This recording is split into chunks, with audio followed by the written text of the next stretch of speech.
আজকে আমি বানাবো পাস্তা।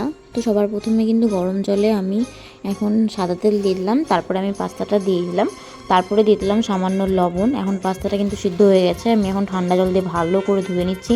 তারপরে কড়াইয়ে তেল দিয়ে দিলাম, আর সবার প্রথমে আমি এখন আগে ডিমটা ভাজা নিচ্ছি, একদম ঝুরি ঝুরি ভাজা করে আমি সবার প্রথমে ডিমটা ভেজে নিলাম। তারপরে দিয়ে দিলাম পেঁয়াজ কুচি আর লঙ্কা কুচি, কাঁচা লঙ্কা। তো আমার এদিকে দেখো ডিম ভাজা আর পেঁয়াজ সব কিছু ভাজা কমপ্লিট। আমি এখন এই যে সিদ্ধ করা পাস্তাটা দিয়ে দিলাম, তারপরে সব কিছু নেড়ে চেড়ে নিলাম, আর তারপরে সামান্য একদম সামান্য হলুদ দিয়ে দিয়েছি, তারপরে দিয়ে দিয়েছি পরিমাণ মতন লবণ। তো তারপরে সেগুলো নাড়াচাড়া করে তারপরে আমি দিয়ে দিচ্ছি ম্যাগি মশলা যে হয় সেই ম্যাগি মশলাটা দিয়ে দিলাম।